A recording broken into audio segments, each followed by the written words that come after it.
اللہ من الشیطان اللعین الرجیم بسم اللہ الرحمن الرحیم الحمدللہ الذی جعلنا من المتمسکین بولایت امیر المؤمنین و بولایت الائمۃ المعصومین صلوات اللہ علیہم اجمعین الحمدللہ الذی لا یبلغ مدحتہ القائلون ولا یحصی نعماءہ العادون ولا یعدی حقہ المجتہدون الذی لا یدرکہ بعد الہمم ولا ینالہ غوث الفتن الذی لیس لصفتہ حد محدود ولا نعت موجود ولا وقت معدود ولا عجل ممدود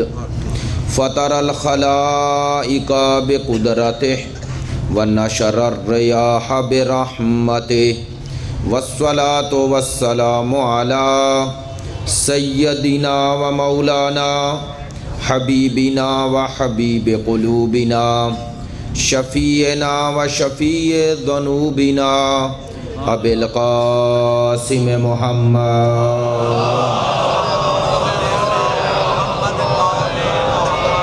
وآلہ الطیبین الطاہرین المعصومین المظلومین الذین اذھب اللہ عنہم الرجس وطہرہم تطہیرا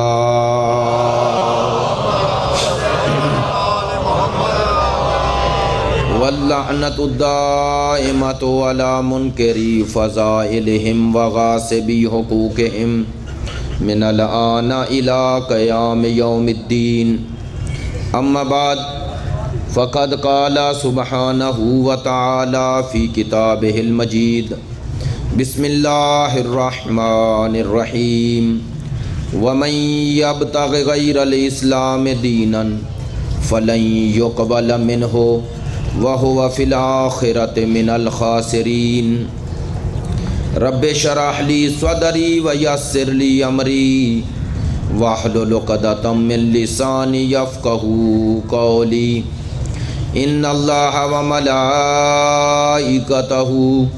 يُصَلُّونَ عَلَى النَّبِيِّ يَا أَيُّهَا الَّذِينَ آمَنُوا صلو علیہ وسلموا تسلیما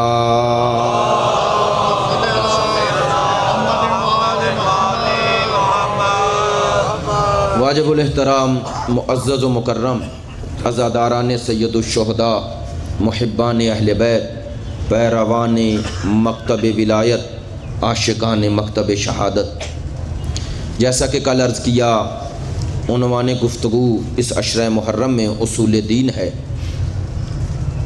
یعنی مکتب آل محمد میں دین کی اصل و اساس اور بنیاد کیا ہے۔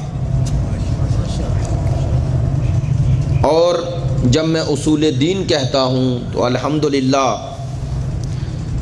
مکتب آل محمد کے ماننے والا ہر شخص وہ اس بات پر ایمان و اعتقاد و یقین رکھتا ہے کہ دین کی اساس اور بنیاد اور دین میں داخل ہونے کے لیے بنیادی ترین اعتقاد عقیدہ توحید ہے۔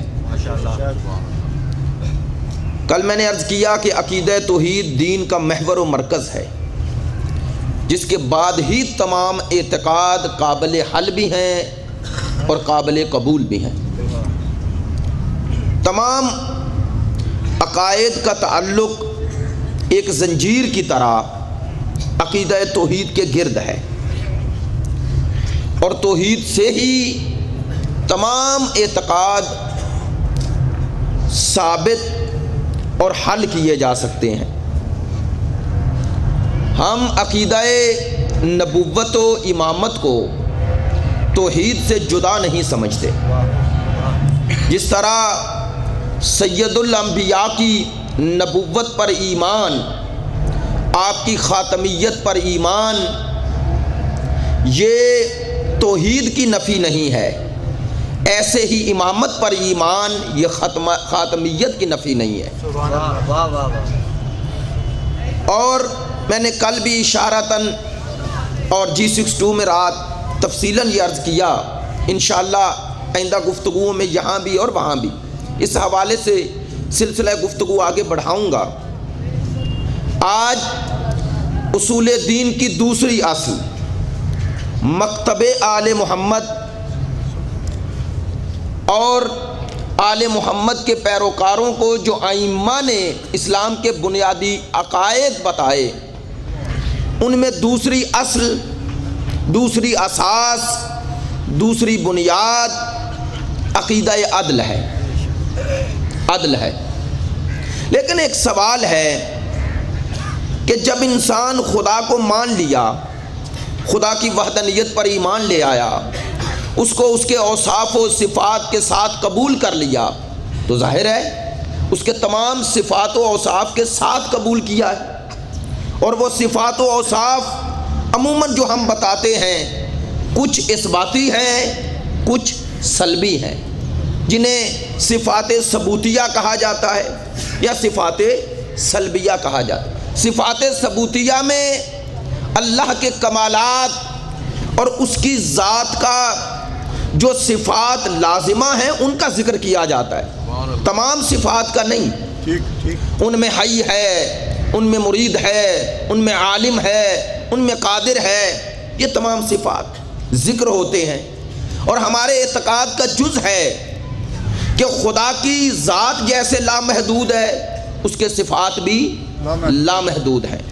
اور یہ مکتب آل محمد میں ہی اس دقت اور عمق کا لحاظ کیا گیا ہے کہ پروردگار عالم کے صفات زائد بر ذات نہیں، عین ذات ہیں۔ میری بات کاش پڑھے لکھے دوست توجہ فرمائیں۔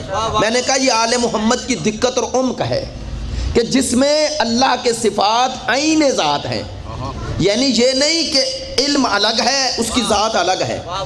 دوسروں کے نزدیک زائد بر ذات ہیں، یعنی ان کے نزدیک ایک وقت تھا جب وہ عالم نہیں تھا۔ میں نے تو جملہ کہہ دیا۔ تو جہاں خدا کے بارے میں یہ عقیدہ ہو جائے کہ وہ بھی علم کے بغیر رہ سکتا ہے، وہ بھی قدرت کے بغیر خدا ہے، تو جن کا خدا علم کے بغیر رہ سکتا ہے، پھر نبوت کا مقام کیا ہوگا؟ پھر نبوت کی شان کیا ہوگی؟ پھر نبوت کی عظمت کیا ہوگی؟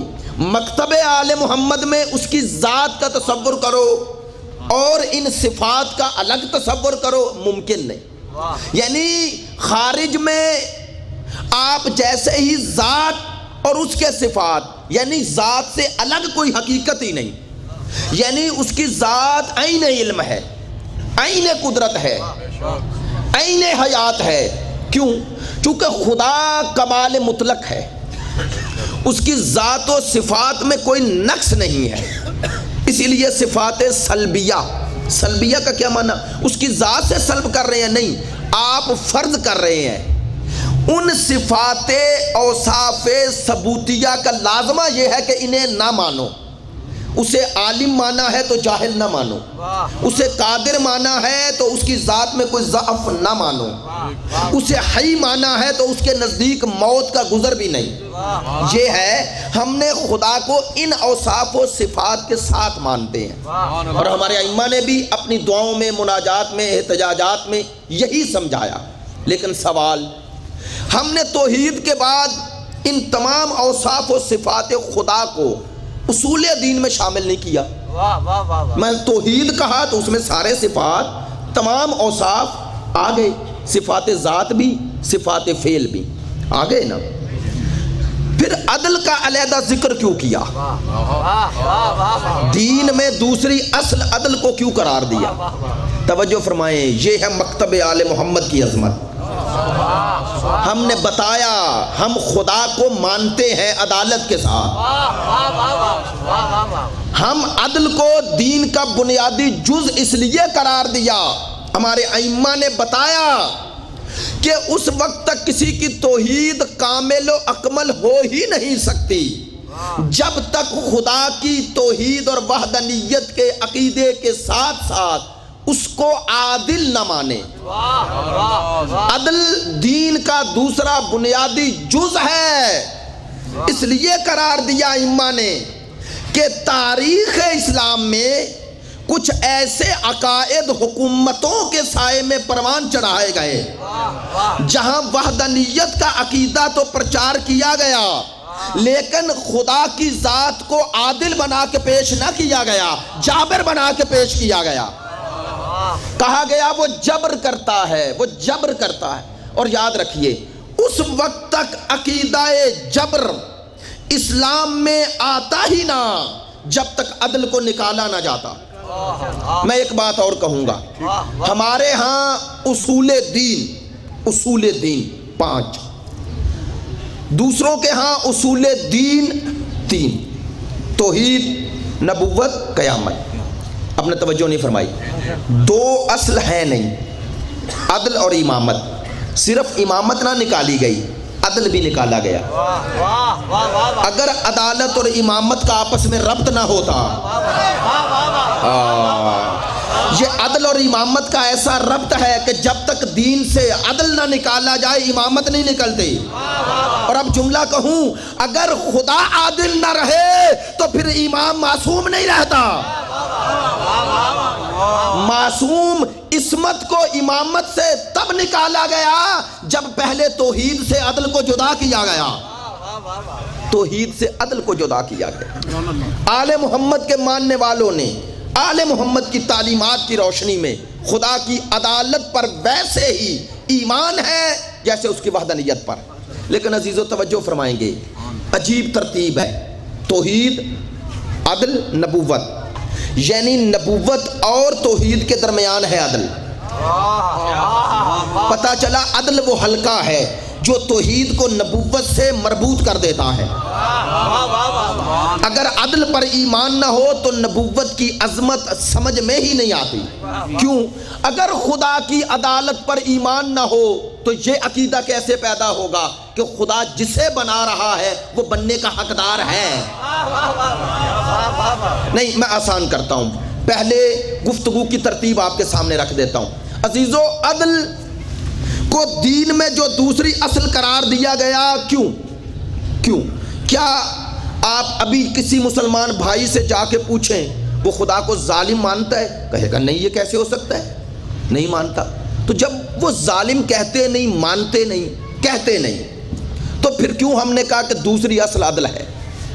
کسی سے بھی پوچھیں، وہ کہتا نہیں ہے کہ خدا ظالم ہے، تو پھر آپ نے عدل کیوں رکھا؟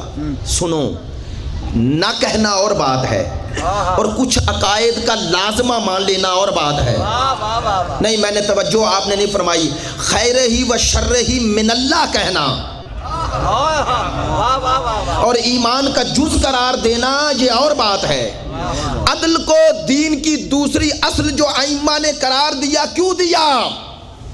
عزیزو، میں نے جیسا کہ عرض کیا کہ اموی اور عباسی خلفاء نے کچھ متکلمین، کچھ محدثین، کچھ فقہا کو اپنے اجارے پہ رکھا اور ان کے ذریعے انڈائریکٹ یہ ترویج و تبلیغ کی کہ جو کرتا ہے وہ کرتا ہے اور وہ جو کرے صحیح ہے۔ نہیں، آپ نے توجہ نہیں فرمائی۔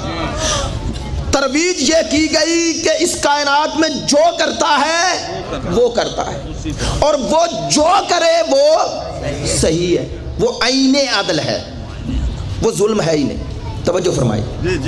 اس عقیدے کا لازمہ کیا قرار دیا گیا؟ اس کے مقابل آل محمد کا مکتب تھا۔ ہمارا عقیدہ بھی یہ ہے کہ وہ جو کرتا ہے وہ کرتا ہے، لیکن وہ جو کرتا ہے وہ عدل ہوتا ہے، جو عدل نہیں وہ کرتا ہی نہیں۔ ہمارا بھی یہ عقیدہ ہے کہ اس کائنات میں جو وہ کرتا ہے وہ عدل ہے، بس جو ظلم نظر آ رہا ہے یہ وہ نہیں کرتا، یہ انسان اپنے ارادے کا غلط استعمال کرتا ہے۔ اسی لیے جزا و سزا ہے، اگر جزا و سزا نہ رہے تو عدل کیسا؟ اور اگر خدا عادل نہیں ہے تو جنت اور جہنم کیسی؟ توجہ فرما رہے ہیں؟ جنت اور جہنم کیسی؟ جنت اور جہنم کا عقیدہ تب قابل قبول ہے جب خدا کو عادل مانو. اگر عدل ہی نہیں تو جنت میں کیسے بھیجے؟ بھائی جس نے نیک کام کیے اسے جنت میں بھیجے، کس کی بنیاد پر؟ وہ محدود ہے؟ وہ مجبور ہے؟ نہیں، مجبور نہیں، لیکن عادل ہے. سنیں، اس کا تقاضائے قدرت، میری بات توجہ فرمائیں گے، اس کا تقاضائے قدرت یہ ہے کہ جو جی میں آئے کرے، اور اس کا تقاضائے عدل یہ ہے کہ وہی کرے جو مطابق عدل ہے. ہائے ہائے ہائے ہائے. اس کا تقاضائے قدرت یہ ہے جو جی میں آئے کرے، لیکن تقاضائے عدل یہ ہے کہ عدل کے خلاف نہ کرے.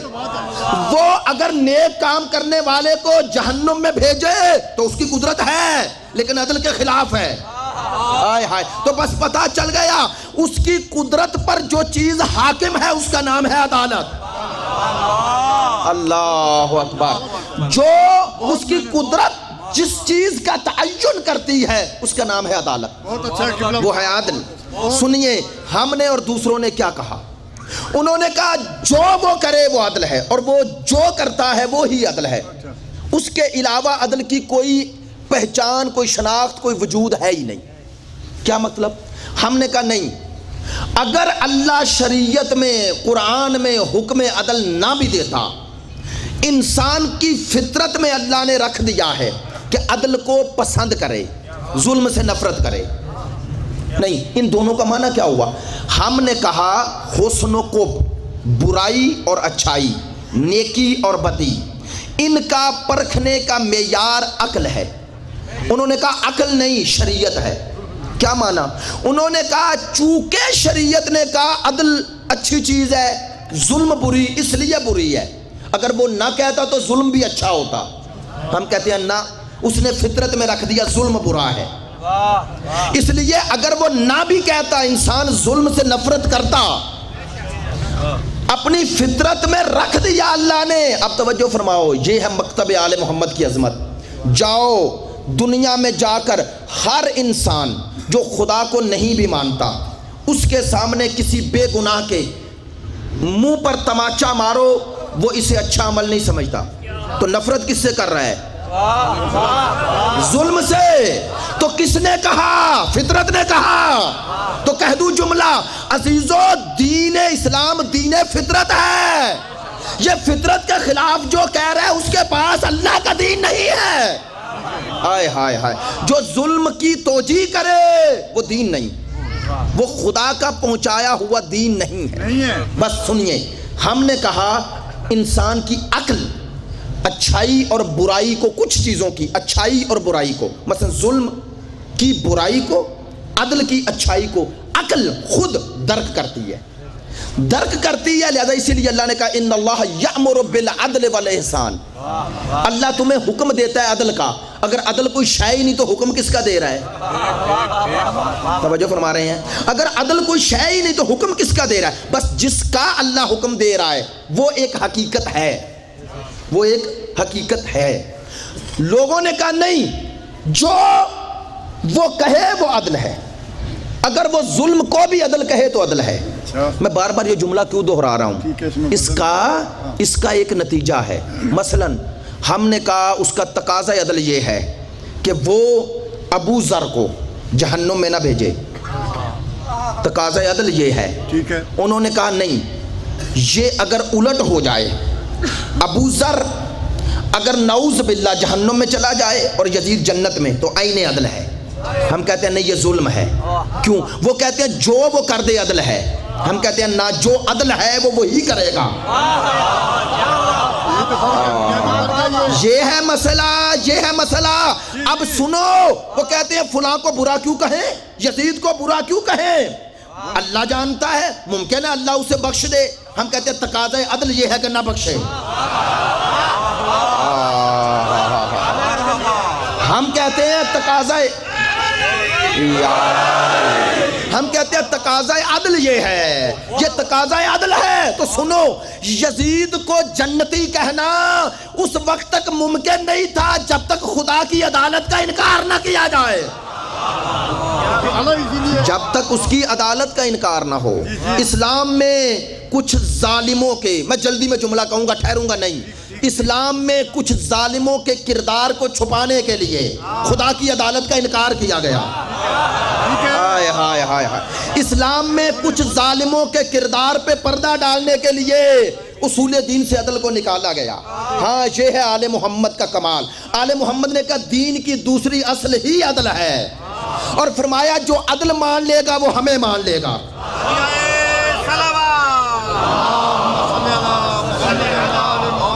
جو عدل کو مان لے گا وہ ہمیں مان لے گا. اسی لیے سنیے، علم کلام میں آج بھی یہ محاورہ ہے، پویا صاحب بھی موجود ہیں، علم کلام میں یہ محاورہ ہے جو آج بھی بولا جاتا ہے. جب علوی اور اموی آپس میں لڑے نا تو ان کی پہچان کے دو ذریعے تھے. لوگ کہتے تھے الجبر و تشبیہ امویان، العدل و توحید علویان. کہتے تھے خدا کو جابر ماننا اور بندوں جیسا ماننا یہ امویوں کی پہچان ہے، اور خدا کو ہر شے سے بے مثل و بے نظیر ماننا اور خدا کو عادل ماننا یہ علویوں کی پہچان ہے. یہ علویوں کی شناخت ہے. علوی جو تحریک بنی امیہ کے خلاف اٹھی، جن کی سربراہی آل محمد نے کی. میرے دوستو یہاں تک میں نے آپ کو پس منظر بتایا کہ دین میں یہ جو دوسری اصل رکھی اس کا تاریخی پس منظر کیا ہے. ائمہ نے کہا دوسری اصل توحید کے بعد عدل ہے. عدل ہے. اب سوال یہ ہے کہ لوگوں کو خدا کے ظلم پر آمادہ کیسے کر لیا گیا؟ کیسے کیا؟ کیسے ممکن تھا کہ لوگ کہیں کہ یہ ظالم جو کر رہا ہے اللہ کرتا ہے؟ ممکن نہیں تھا. لوگ ڈائریکٹ مان لیتے. کیا کیا گیا؟ میں نے عرض کیا نا، راوی خریدے گئے. دو کام ظالم حکمرانوں نے ہمیشہ کیے. ڈاکٹر شریعتی کہتا ہے دو کام، ایک قوت ادراک پہ پہرا لگایا، دوسرا جرت اظہار پہ پہرا لگایا. اور آل محمد نے، میری بات ضائع نہ ہو، کربلا نے یہ دو ہی کام کیے. عقل پہ پڑے ہوئے تالے بھی توڑے اور بزدلی کو بہادری میں بدل دیا. ہائے ہائے. کربلا نے قوت ادراک بھی پیدا کی اور جرت اظہار بھی پیدا کی. قوت ادراک بھی، جرت اظہار بھی. اب میں اپنی گفتگو کو سمیٹتا اس لیے کہہ رہا ہوں کہ کل مصائب کم پڑھ سکا، اور بعض میرے بزرگوں کو یہ اعتراض ہے کہ محرم کے ایام ہیں، اس لیے میں گفتگو تک تبھی پہنچوں گا اگر ابھی سمیٹنا شروع کروں. توجہ فرمائیے گا عزیزو. اب عدل الہی کے حوالے سے جو بات ہوتی ہے وہ کیا ہوتی ہے؟ بعض لوگ کہتے ہیں اگر خدا عدل ہے تو یہ دنیا میں جو ہمیں قسم پرسی نظر آ رہی ہے، بعض لوگ وہ عیش و عشرت میں زندگی بسر کر رہے ہیں، بعض لوگ قسم پرسی میں، یہ کیسا عادل ہے؟ ایک کو اتنا دے دیا، ایک کو کچھ بھی نہ دیا. ایک کے پاس مکان ہے رہنے کے لیے نہیں، اس کے پاس وقت نہیں، اور ایک انسان ہے رہنے کے لیے مکان نہیں. یہ کیسے ہے؟ دیکھیں، اگر آپ عدل الہی اور انسانی اختیار کے درمیان ان دونوں کا ربط سمجھ جاتے تو یہ سوال نہ کرتے. اللہ عادل ہے. کیا معنی؟ اللہ جب تمہیں قدرت نہ دیتا اسے قدرت دیتا.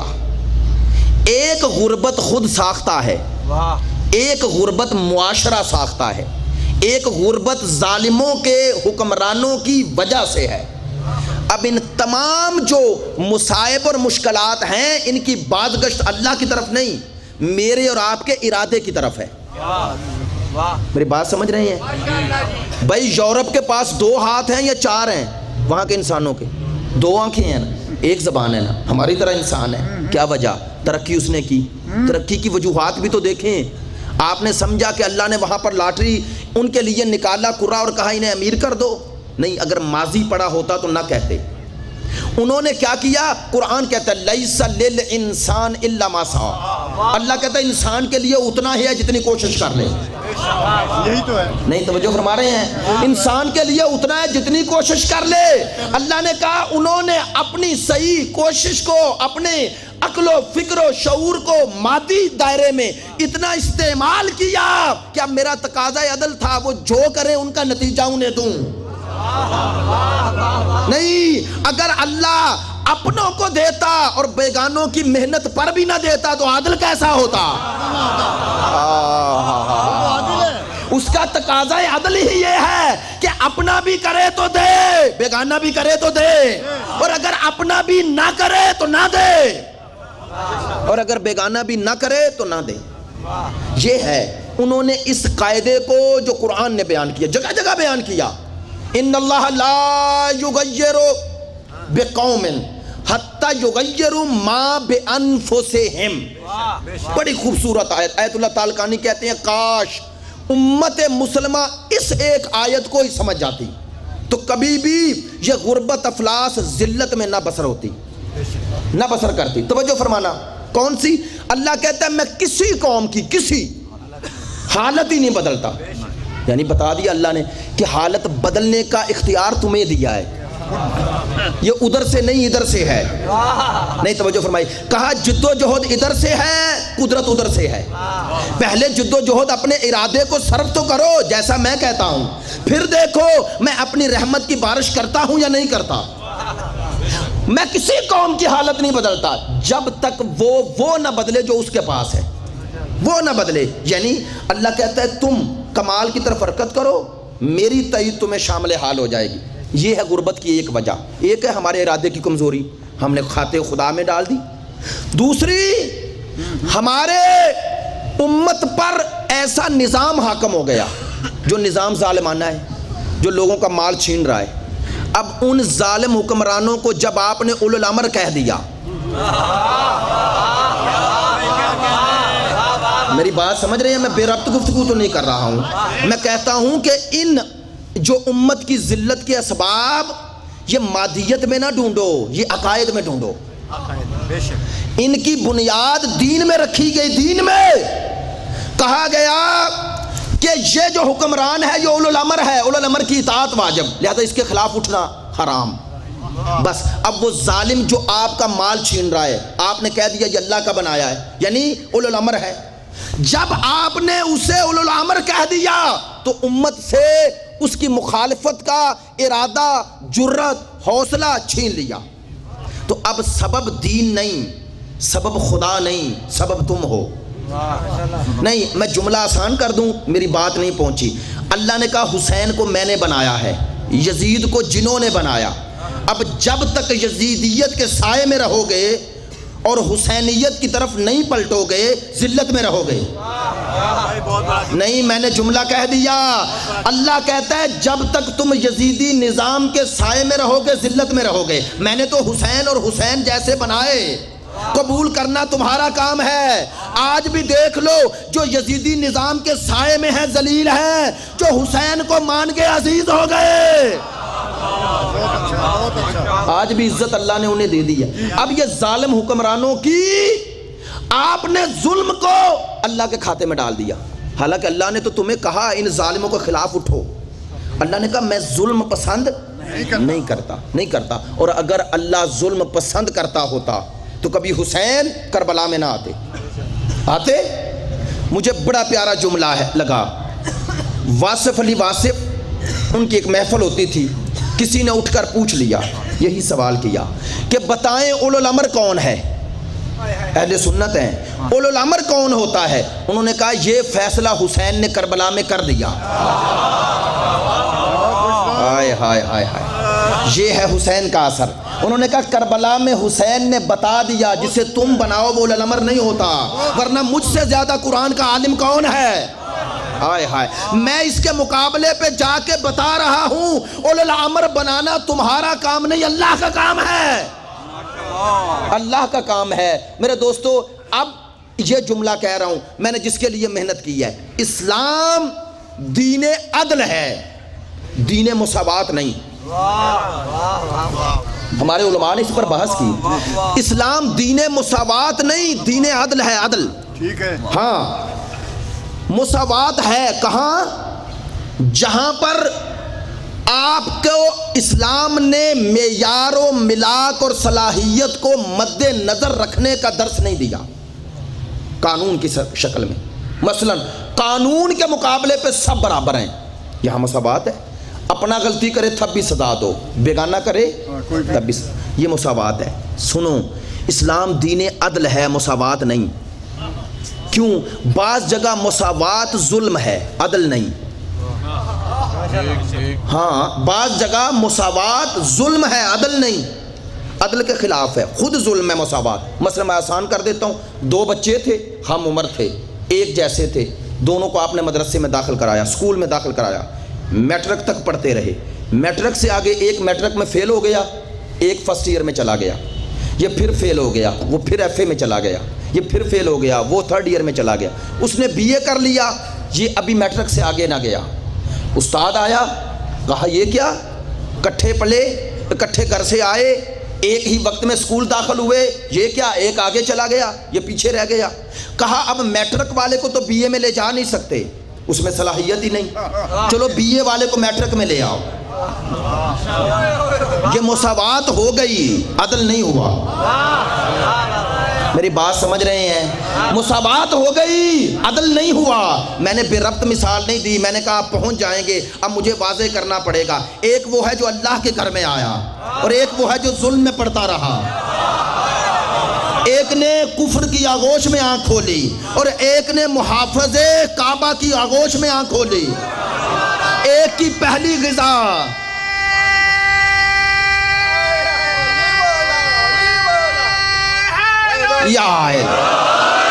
ایک نے کفر میں آنکھ کھولی، ایک نے محافظ کعبہ کی آغوش میں آنکھ کھولی۔ ایک کی پہلی غذا بت پرستوں کی ماننے والی ماں بنی ہے، اور ایک کی پہلی غذا زبان رسول بنی ہے۔ اب ان کو ایک جیسا کہو گے تو مساوات ہو جائے گی، عدل نہیں ہوگا۔ یہ مساوات تو ہو جائے گی، عدل نہیں ہوگا۔ اسلام دین مساوات نہیں، دین عدل ہے۔ عدل کسے کہتے ہیں؟ وضع الشیء علی محلہ، جس کا جو مقام ہے اسے وہیں رکھو۔ نہیں، میں نے تو بات کہہ دی ہے۔ آج ساری دنیا کے ان تمام مسائل کی جڑ ہی یہ ہے کہ جو جس معیار کا ہے آپ نے اسے اس جگہ نہ رکھا۔ ہمارے معاشرے کی مشکل مساوات نہیں، ہمارے معاشرے کی مشکل یہ ہے کہ عدل کا لحاظ نہیں۔ بے صلاحیت کو جب صلاحیت والے کی جگہ پہ بٹھایا تو وہ بے صلاحیت ہے، وہ تو اس عہدے کی صلاحیت ہی نہیں رکھتا، وہ کیسے کرے گا؟ ہاں، خدا کی قسم اسی لیے کہتا ہوں، اگر دنیا چاہتی ہے کہ محمد مصطفیٰ کے دین کی طرف پلٹے تو آئے اس دین کو خاندان نبوت سے لے، خاندان نبوت سے لے۔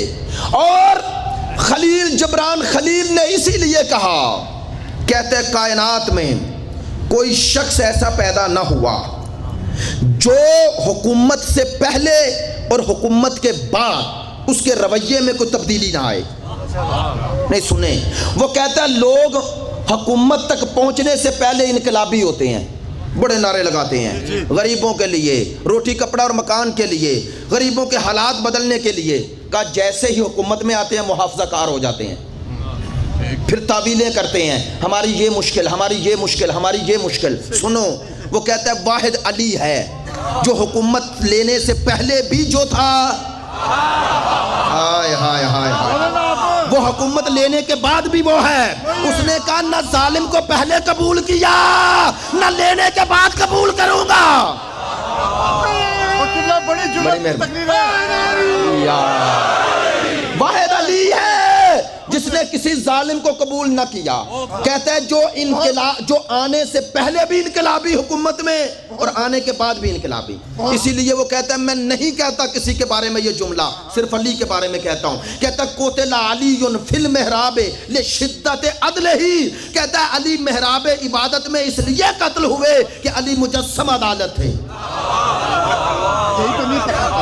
علی مجسم عدل، مجسم عدل۔ خدا کی قسم یہ تو ایک عیسائی کا جملہ ہے، لیکن جملہ ہے، حکمت ہے، اور حکمت مومن کی گمشدہ شے ہے، جہاں سے ملے لے لو، اسی لیے لے رہے ہیں۔ لیکن میں اپنی گفتگو کا اختتام کروں گا، یہ تو اس کا جملہ ہے نا، اس نے کہا علی عین عدل، اور رسول نے کہا علی عین حق، عین حق، علی عین حق۔ رسول نے کہا علی عین ایمان، ایمان ہے علی، علی مجسم ایمان ہے، مومن نہیں۔ کیوں؟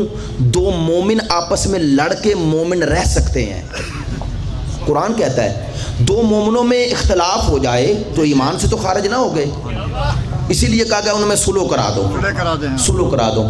دو مومن آپس میں لڑ کے مومن رہ سکتے ہیں، ایمان سے لڑ کے کوئی مومن نہیں رہتا۔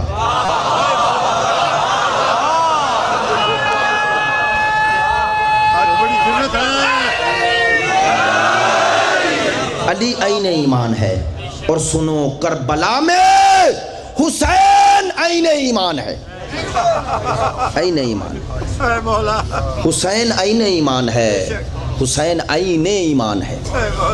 خدا کی قسم حسین کے مقابلے پہ آنے والے کے بارے میں وہ متکلمین نے جو بحث کی وہ الگ ہے، میں اس معنوی اور روحانی اور اس حوالے سے کہہ رہا ہوں۔ اور کہا صوفیہ کرام کی ایک بہت بڑی جماعت نے کہا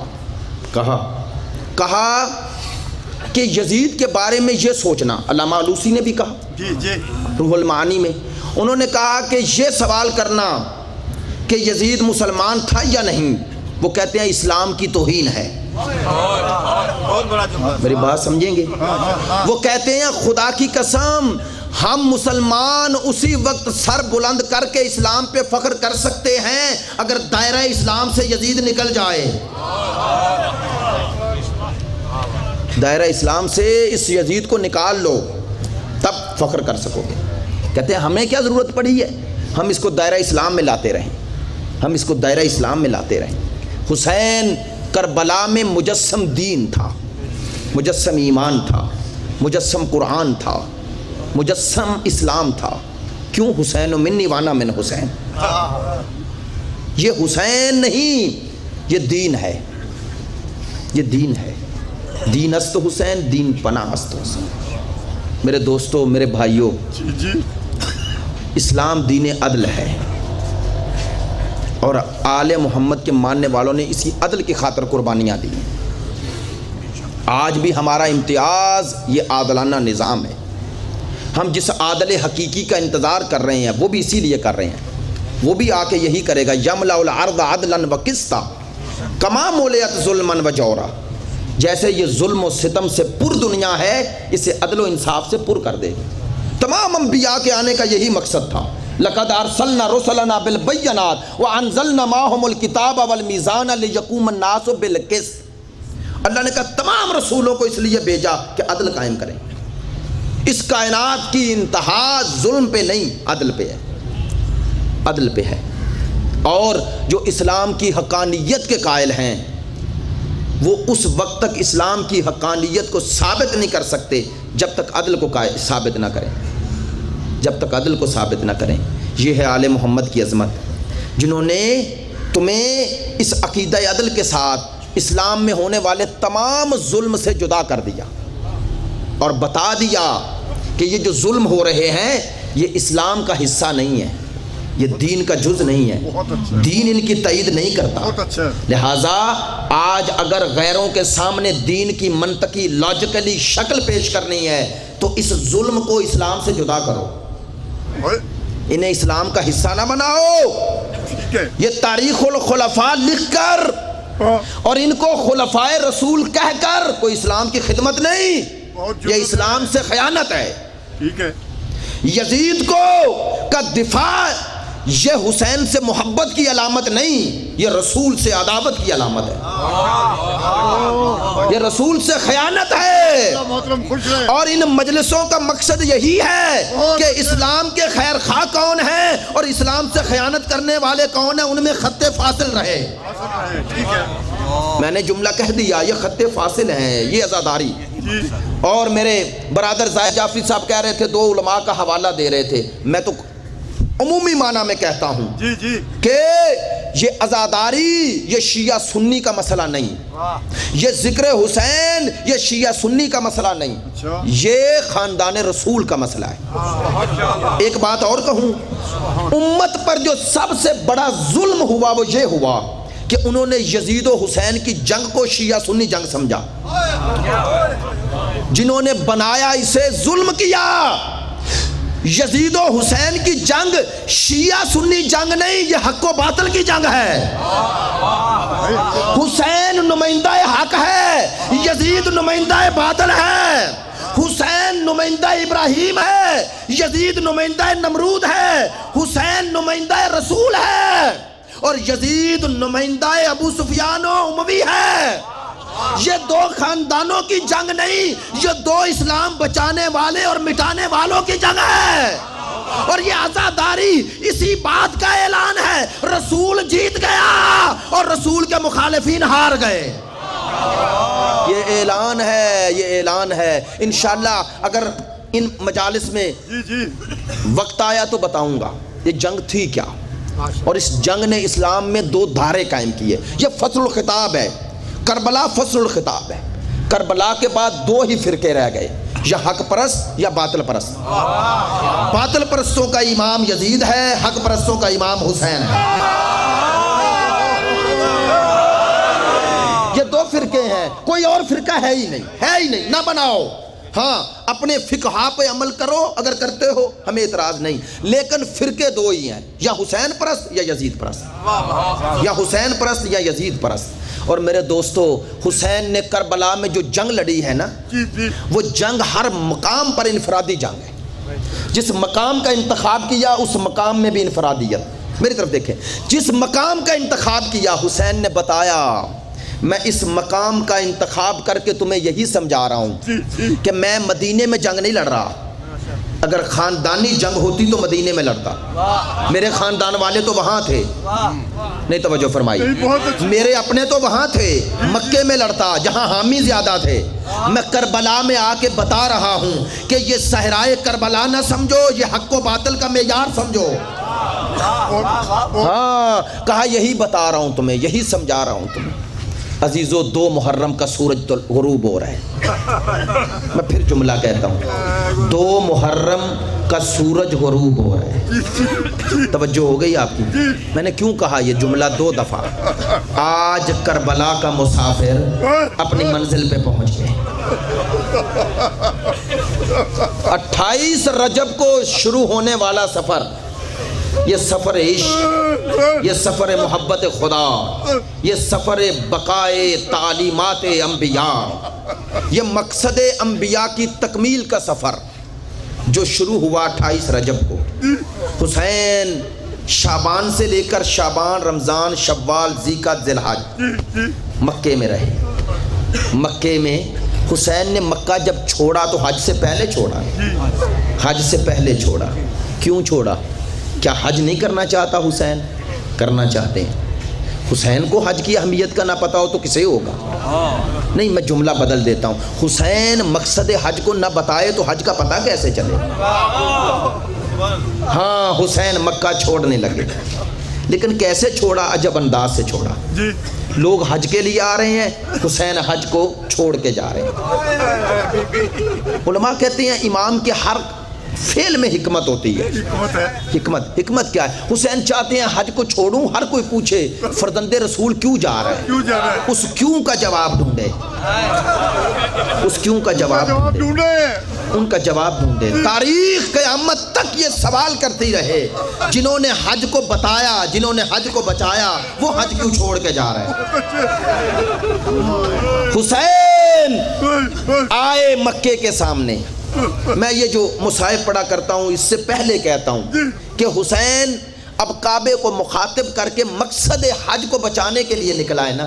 حسین نے کعبے کو بتایا میں کیا کرنے جا رہا ہوں۔ کعبے کے سامنے آئے، دونوں ہاتھ پیشانی پہ ہیں، سب آمادہ ہیں سفر کو۔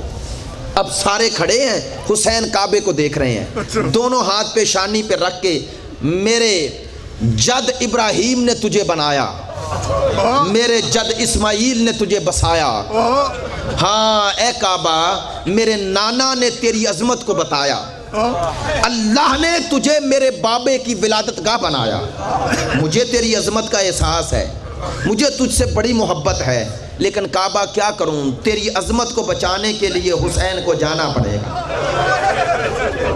حسین چلے اور دل میں اور زبان پہ یہ جملے جاری کیے. کہتے ہیں کعبہ، حسین کو بڑا افسوس ہے کہ تیرا حج نہ کر سکا، لیکن کعبہ گھبرا نہیں، میں تیرے حج کے مقصد کی تکمیل کربلا میں کروں گا. کا فرق اتنا ہے، تیرا حج 10 محرم کو 10 ذی الحج کو ختم ہوتا ہے، میرا حج جو ہے 10 محرم کو ختم ہوگا. کعبہ تجھ میں اور مجھ میں کتنی تشبیہ ہے، چونکہ میں تیرا محافظ ہوں نا، کتنی تشبیہ ہے. کا جو حاجی تیری حدود میں آ جاتا ہے، احرام باندھ لیتا ہے، احرام اعلان ہوتا ہے کہ نہ کوئی اسے اذیت پہنچائے گا نہ یہ کسی کو اذیت پہنچائے گا. کہا کعبہ تیرا حج کرنے کے لیے جو آتا ہے احرام باندھ لیتا ہے، اسے کوئی اذیت نہیں دیتا، وہ کسی کو اذیت نہیں دیتا. ہاں میں جب تیرے مقصد کو بچانے کے لیے کربلا پہنچوں گا، ابھی 2 دن گزرے ہوں گے، سب پر پانی کھلا ہوگا، مجھ پر پانی بند ہو جائے گا. 4 محرم آئے گی، میرے خیمے ہٹانے کے لیے فوج یزید آ جائے گی، دشمن کعبہ مجھے ہٹانے کے لیے آ جائیں گے. کہا کعبہ گھبرا نہیں، تیرے اور میرے حج میں بڑی مطابقت ہے. کیا مطابقت ہے؟ کہا تیرا حج جو کرنے آتے ہیں طواف کرتے ہیں. کہا لیکن فرق ہے، تیرے طواف کے 7 چکر ہیں، میرے مقصد حج کے 70 چکر ہوں گے.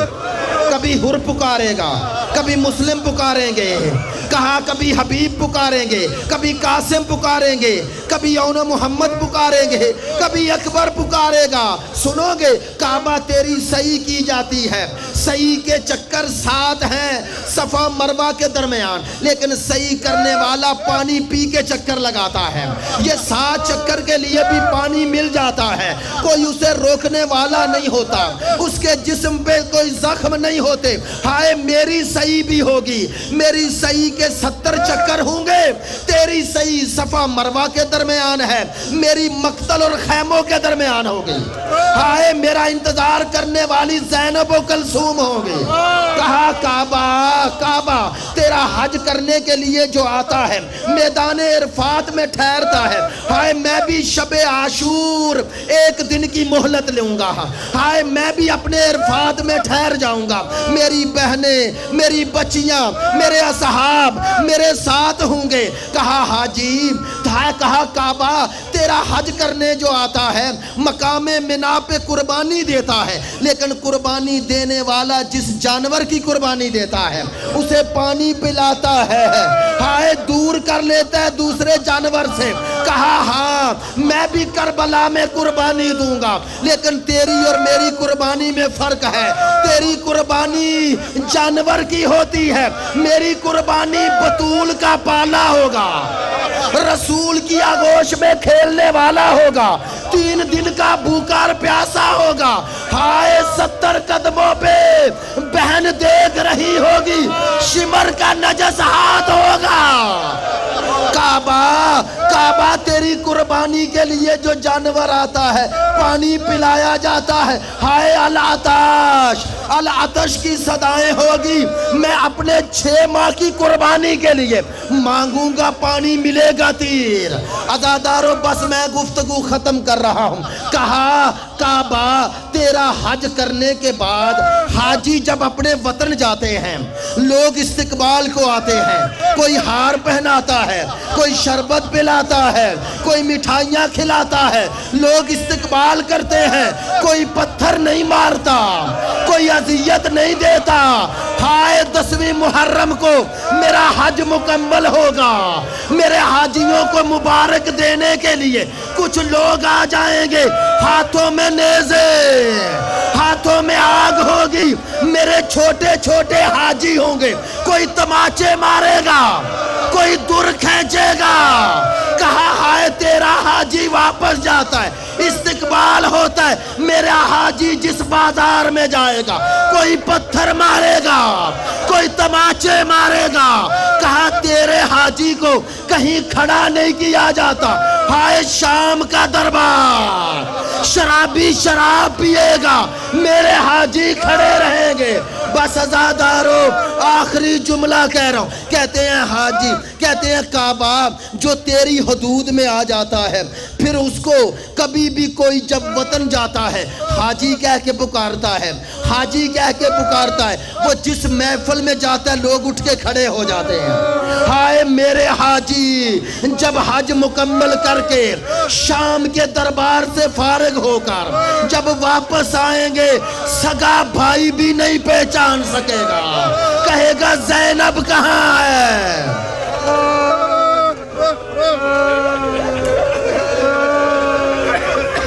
خدایا بحق محمد و آل محمد، یہ مقصد حج بچانے والے حسین کا واسطہ، اس کے اس حاجی کا واسطہ، کربلا کے اس حاجی کا واسطہ جس کی عمر کم تھی، مصائب زیادہ تھا۔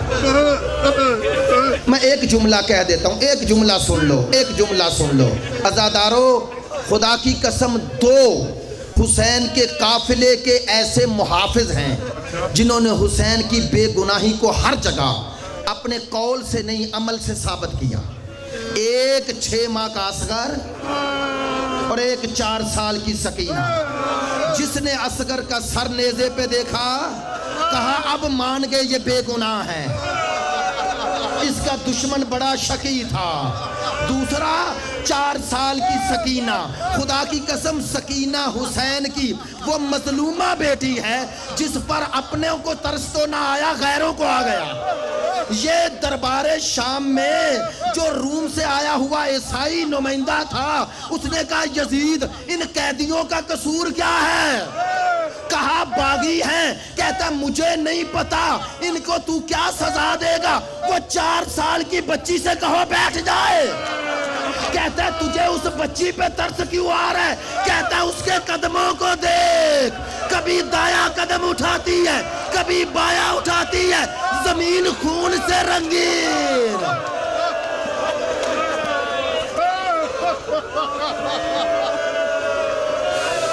خدایا تجھے واسطہ ہی نہیں مصائب کا۔ 2 محرم کا سورج ڈھل رہا ہے، نبی کا لال چند دنوں کا مہمان ہے۔ خدایا روتی آنکھوں کے ساتھ جن برادران نے مجھے دعاؤں کے لیے کہا ہے، خدایا ان سب کی دعاؤں کو حسین کے صدقے میں، حسین کی سکینہ کے صدقے میں شرف قبولیت عطا فرما۔ خدایا جو مومنین بیمار ہیں، بے روزگار ہیں، خدایا ان سب کو بیماری سے شفا اور بے روزگاری سے عزت مند روزگار عطا فرما۔ مسلمانوں میں اتحاد و اتفاق قائم فرما، محبت و الفت قائم فرما۔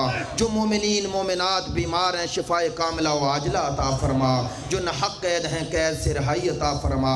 خدایا اس مجلس کے بانیان انجمن جانصاران اور اسی طرح مرزا صاحب کی توفیقات میں اضافہ فرما، بحق محمد و